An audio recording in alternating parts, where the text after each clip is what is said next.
Hi, this is Dr. Mark Schillinger, founder of the Young Men's Ultimate Weekend and Challenging Teenage Sons. The Young Men's Ultimate Weekend is a rite of passage event for young men ages 13 to 20 to help them realize that they have what it takes to handle the challenges of the young adult world. And Challenging Teenage Sons is an organization that I founded to help parents and their sons have more caring and cooperative relationships. Today's podcast is called Your Son Isn't That Special.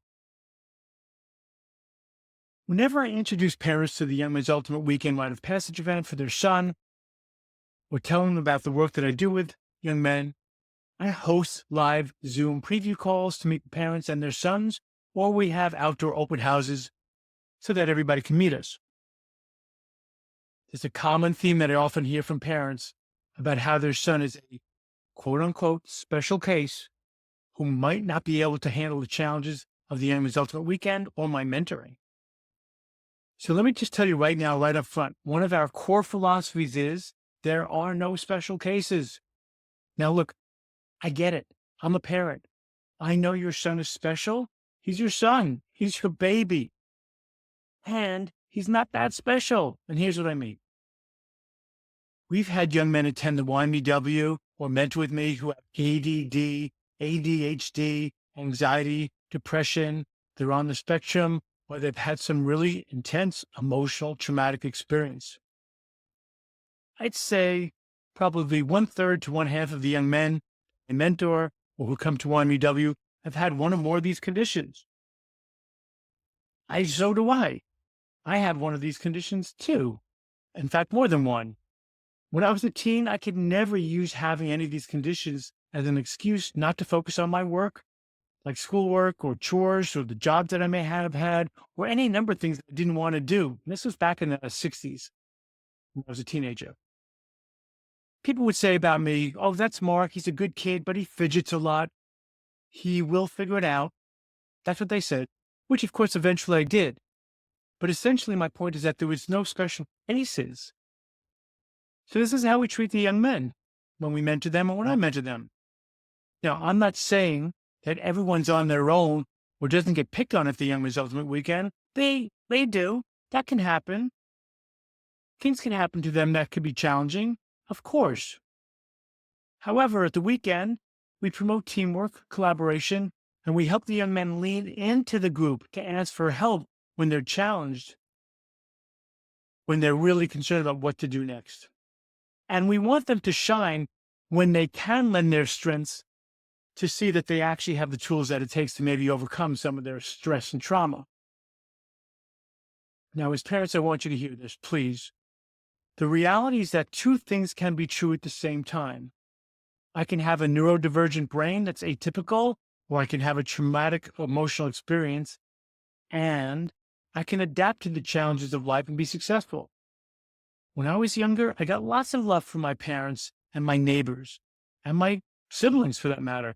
However, there was an expectation in the community, in the hood, that I would be able to adapt to the challenges of life and be happy and turn out okay, which I did. So I want to let you know that this is true for your son, for your daughter, and even for yourself. In my family coaching and at the Young Men's Ultimate Weekend, we use a method of mentoring that helps neurodivergent young men or traumatized young men by not making them feel like they have any special disorder at all. In fact, we relate to these young men completely the opposite. These young men always engage in all the same activities that everybody else does, and they always underline in bold, always make it through. Whether these young men needed help to succeed or they eventually realized they could figure it out on their own, your son, like all young men, must have enough challenges and enough aha experiences if they're going to develop the confidence they'll need in the outside world. Parents keeping their sons away from these types of experiences that challenge them is one of the main reasons why many young men are failing to develop the resilience they must have before going off to college or taking on a vocation. And I say that with no judgment about the parents. Getting your son to an outdoor event like the YMEW, away from his distractions, his friends, his parents, will give him a great opportunity to discover that he has what it takes to be his own man in a safe and structured and challenging environment. YMEW can be intense. My mentoring with him can be intense. It has an edge, but it's not military camp. And of course, we have a medical staff in case any health issues arise. That said, even when young men need the medical staff, it's rare that they'll use them because they want to show that they got what it takes to work through it. And they do. Like using a set of jumper cables, this magic of a rite of passage event charges these young men up. It charges up their biological instinct to take good care of themselves and get them to see that they have the innate instincts to do what it takes. Even in this era of digital distractions, protective parents, and over-planned playtime, I promise you, your son can handle uneasiness. So let's take a moment to talk about young people who have emotional trauma. At the Young Men's Ultimate Weekend, we have a number of activities that help the young men open up and get vulnerable and talk about their trauma. We even encourage them at a very special ceremony to intensely grieve their trauma. And most of them do it. And when they do these things, it's amazing to hear them. It's amazing to look at them after they've released their trauma. They literally look and sound like different people.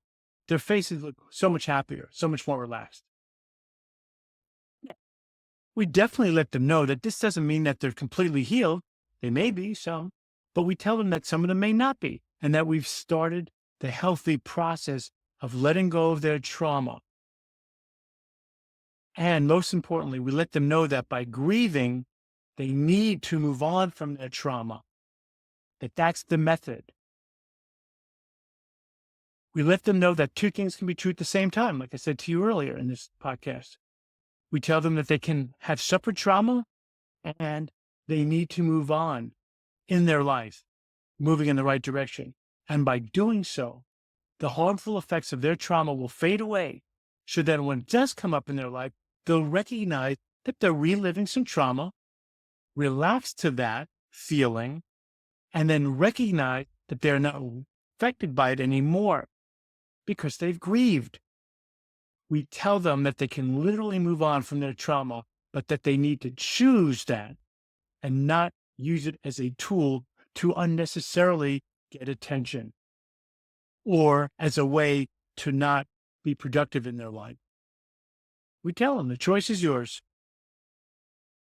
So even in this case of emotional trauma, as a special case, we don't encourage the young men to spend their whole life reliving this issue and experiencing themselves as wounded people.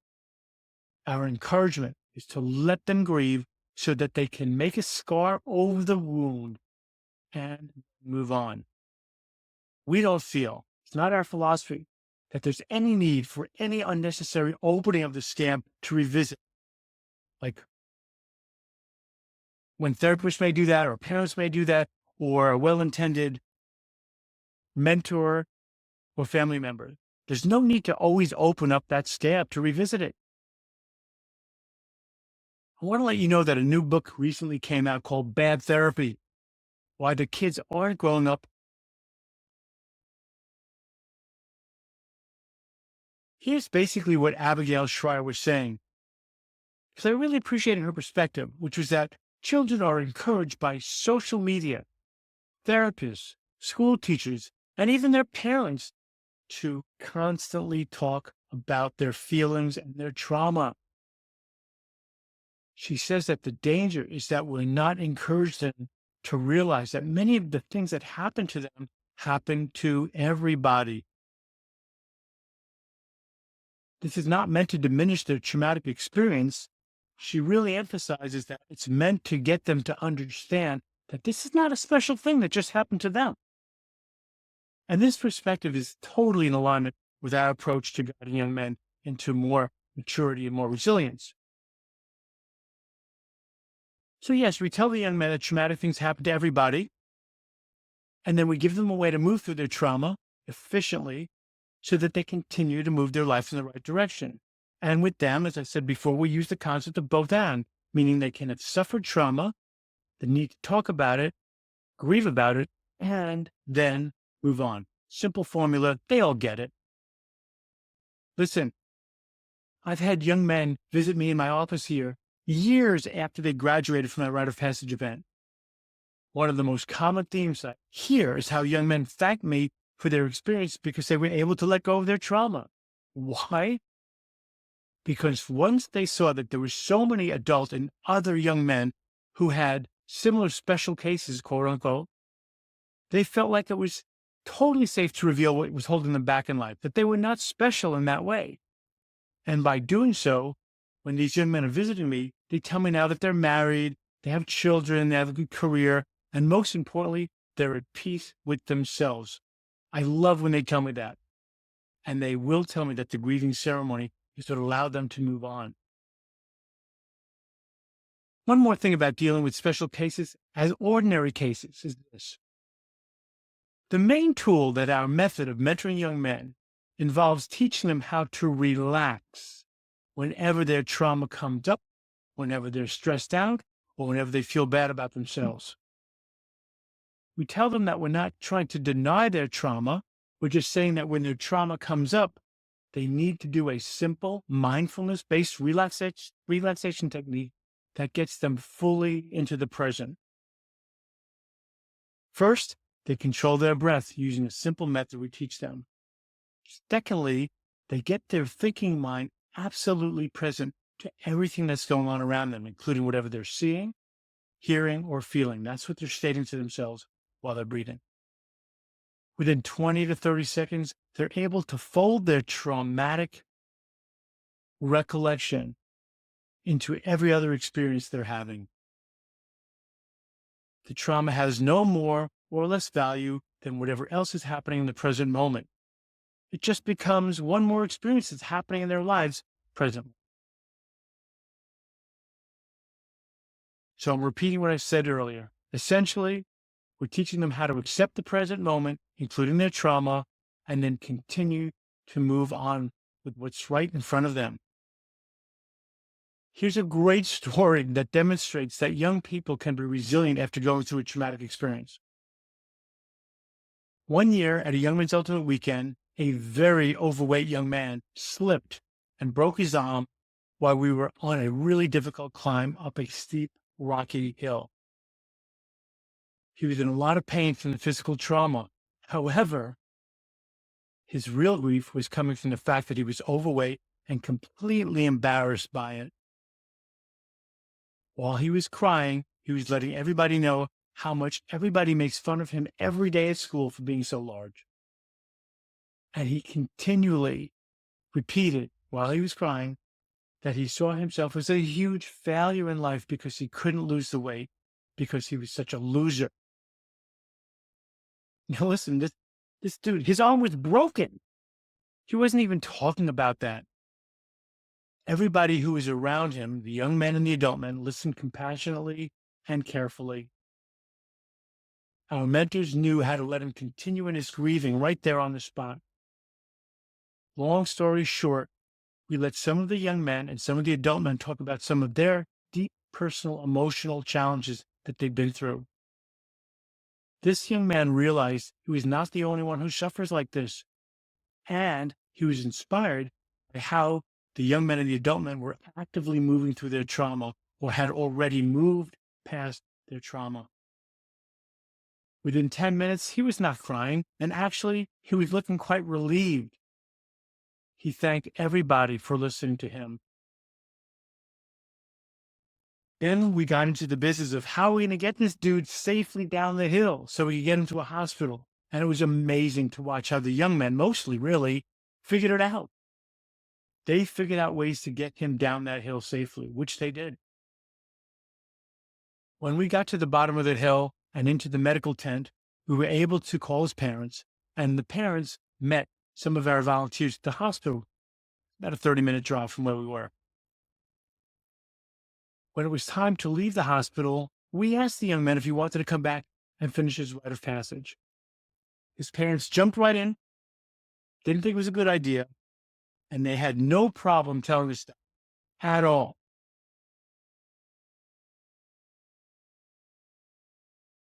Well, we decided as volunteers that we should leave the room. It wasn't our business to deal with that.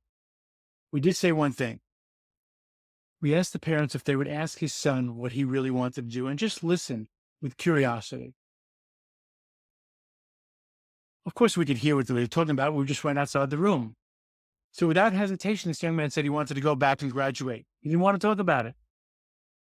And the parents let him, which was so awesome. When he got back to the event, all the young men and mentors, all of them, everybody, not just the ones that were on this young men's team, it was everybody rallied around this dude. And we all figured out a way to get him through every event for the rest of the weekend. By the end of the weekend, his self-confidence was through the roof. Was he a special case? Yep. And was he capable of adapting to the stress and moving on? Yep. Both realities were true. And that's how I see it when I work with young men. I just assume that they have what it takes to move through the trauma. It may take a few minutes, it may take a few days or weeks, and on occasion, it may take a few months. Most of the time, the young men that I have mentored and that I have met at the YMW can move past their trauma because of the expectation that I had that they could do it. I never saw young men as special cases, and nor have our mentors. Now, with all this said in this podcast, and as I wind down, I want to be clear that just like Abigail points out in her book, and I agree, of course I know that there are some really, truly special cases where young people require exceptionally talented people to help them move through the trauma. I get that. And I believe that the percentage of those teens that have exceptional trauma and require exceptional care is a small percentage compared to the number of young people who have had difficult challenges in their life, even trauma, and are able to move through them efficiently with the right help. Our human species, like most species on the planet, depend on moving through challenging situations efficiently. Evolving to become more efficient, dealing with challenges requires an inner determination to improve our outer world and our inner world of personal growth. This is the mindset that we use when mentoring young men. It's our belief that it's innate, instinctual skill for humans to handle trauma and to move on. When I'm mentoring young men, I tell them right up front, it's important to accept the challenges that reality presents because we need to deal with them on reality's terms, not ours. I never sugarcoat this for anybody that I mentor. By the way, I define the word mistake to them as an opportunity to dissolve, evolve, or resolve their stress or their challenge. By this, I mean by dissolving to first relax to your mistake by using the mindfulness technique. And then by relaxing and by being present, see what solution may evolve. And by doing this, I've watched them. It prevents them from panicking and trying to resolve something right away. So after they relax, usually some new thought or action will pop into their mind and becomes a solution. Sometimes not. So I let them know that their challenge or their mistake may not be able to resolve in the moment that they're currently in. And if that's the case, it's usually the time to ask for help from others or keep relaxing to that mistake and see what evolves so they know what to do next. And I define the word challenge as an opportunity to adapt to challenging conditions more effectively and more efficiently. By this, I mean that it's not necessary to handle a challenge as an obstruction or as an obstacle to get frustrated by.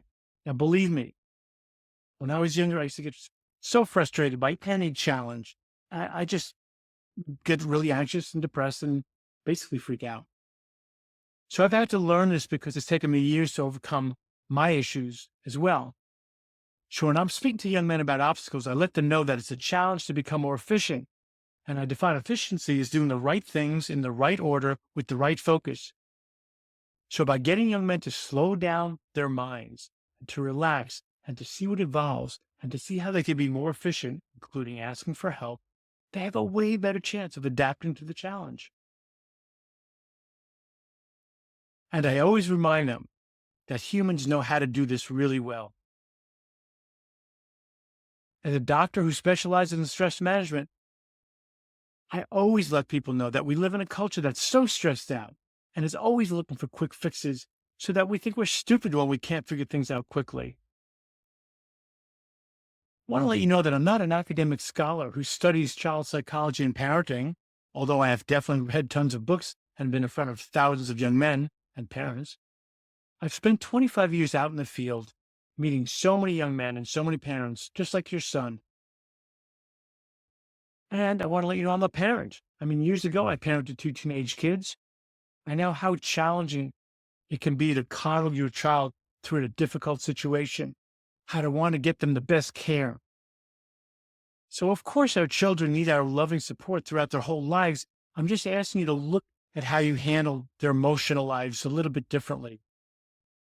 I'm asking you to develop the skill to recognize when you're overparenting by overprotecting your child from having an experience that will ultimately make him or her way more resilient, more productive, and most importantly, more self-confident. Thank you for listening to the podcast today. If you want to contact me for any reason, I respond personally to every inquiry. You can reach me at info@challengingteenagesons.com.